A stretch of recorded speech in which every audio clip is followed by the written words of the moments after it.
Tensions in West Asia have taken a significant diplomatic turn as Israel publicly questioned Pakistan's role in the ongoing efforts in order to mediate a ceasefire between the United States of America and Iran. Israel's ambassador to India, Reuven Azar, stated that Tel Aviv does not view Pakistan as a credible player in the sensitive negotiations, even as Washington continues to engage Islamabad as a facilitator. Speaking ahead of the scheduled US-Iran talks on April 11, Azar remarked that while the United States may have its own strategic reasons for involving Pakistan, Israel remains skeptical about its reliability.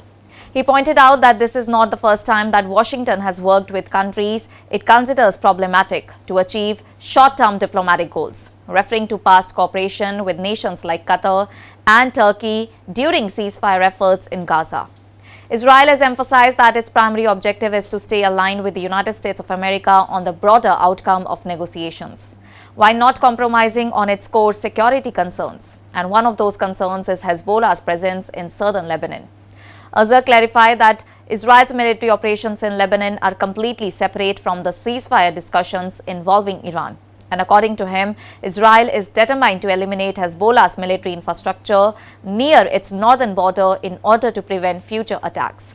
He stressed that Israel cannot accept any continued presence of Hezbollah south of the Litani River and expects the Lebanese government to take concrete action in order to disarm the group.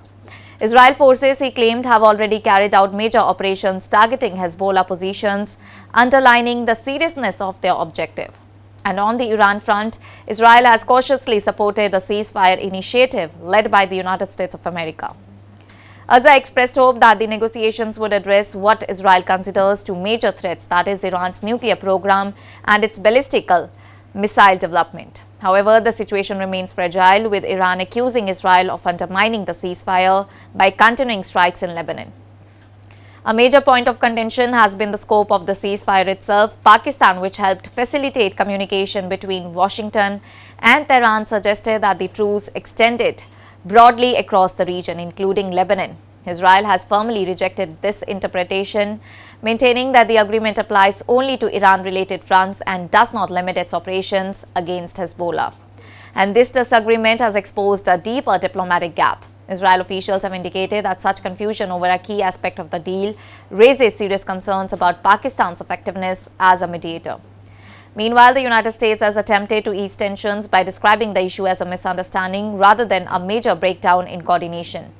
And despite the criticism, Pakistan has portrayed its involvement as a diplomatic success, and sections of its media have even suggested that the country's leadership deserves international recognition, including potential nominations for the Nobel Peace Prize and for helping reduce tensions between the US and Iran. However, developments on the ground paint a more complex picture. Israel strikes in Lebanon have continued even after the ceasefire announcement, highlighting the limited scope and fragile nature of the agreement. And as the April 11 talks approach, the outcome will be crucial in determining whether the ceasefire can evolve into a stable and lasting arrangement or collapse amid ongoing mistrust and conflicting interpretations. That's all for now. Stay tuned to the Savera for more updates. Do like, comment and subscribe to the channel.